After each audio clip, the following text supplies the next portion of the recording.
Hey guys, what's going on? Welcome to another episode of the Weed Shed Confessions, where basically I get off my chest everything that's bugging me connected to the cannabis industry while I'm working in the weed shed. So, in this video, what I'm going to get into is black market nutrients, and not just black market nutrients, but I'm also going to talk about nutrients that you find on the shelves at your local stores like Lowe's, Home Depot, Walmart, and stuff like that. And what made me want to make this video is Tucker Carlson actually did a really good documentary a while back, and you can find it on YouTube, where he interviews people that focuses on how the Chinese mafia is coming into specifically Maine and growing, running these illegal grows. They're buying distressed properties on the cheap, and then they're just, like houses, churches, schools, hospitals, stuff like that. Yes, churches, hospitals, and schools, guys. And they're filling them up for illegal grows. And what they're doing is they're bringing nutrients that are banned in either the US and China. I mean, they're already breaking the fucking law, so why not? And they're probably getting them on the cheap. But it's not just black market nutrients that are bad. Even the nutrients you guys can find at Lowe's, Home Depot, Walmart are, they're not as bad, but they still are bad. And let me explain that. So, nutrients in a healthy living soil, if you have a living soil, basically what you have is a village, and that village produces a factory that's constantly producing everything your plant needs. Now, when you're buying something in a box or a jug off the shelf, that's probably made by a chemical company or a chemist. And when I think chemistry, I'm thinking like Dr. Jekyll, Mr. Hyde, Mad Laboratory, and they're not really thinking about the ecosystem as much as they are just turning a profit. And what happens is, especially in Maine with the Tucker Carlson video, is when these guys, let's say they're running hydro and they have to do a water change every week or two, and they're dumping all this stuff out into the soil. Well, it's destroying the ecosystem around it. And it doesn't just stay there. And I'm going to give you a prime example. So I live on a lake, and let's just hypothetically say that 5 houses down, or 10 houses down even, but they're still in the lake, is a Chinese mafia grow op, okay? And that they're doing this. All of that stuff, all of those chemicals are going to eventually bleach or bleed into the lake water. And that's a big factor for me, guys, because this stuff, if you read the labels on a lot of the stuff you get on the shelves at Lowe's, Home Depot, or Walmart, I don't know, I keep saying that, but that's, probably the first spot people are going to go for a gardening center.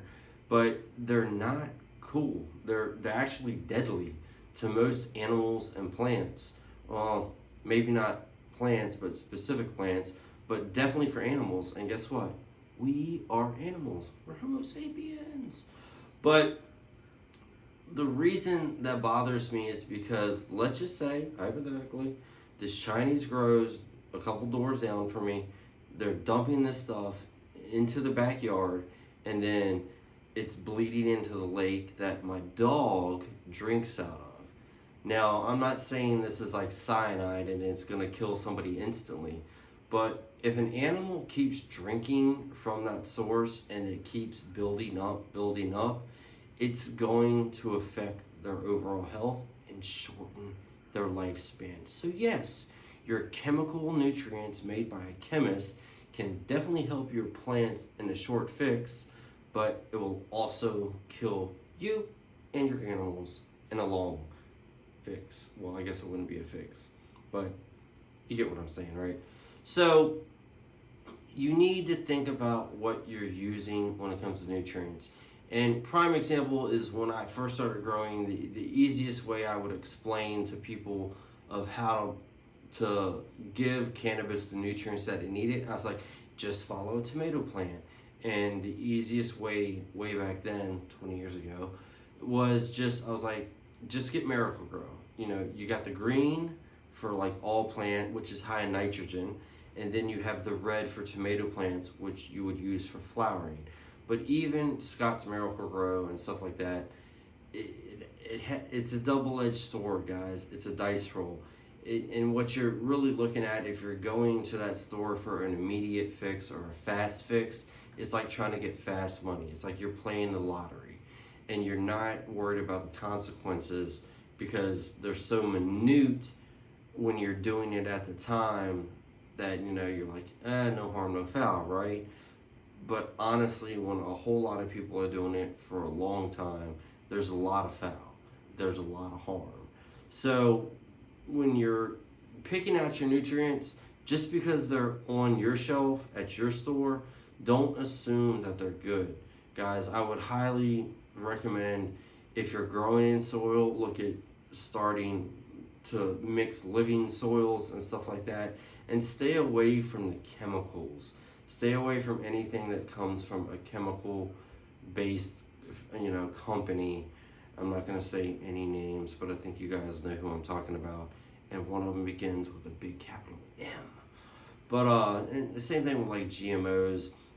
You know, Mother Nature, I always call Mother Nature the master engineer. She's been here for millions of years, and she's got everything right, and it's usually us that are fucking shit up.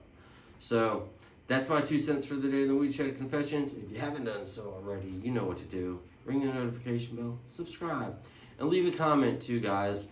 So don't be shy.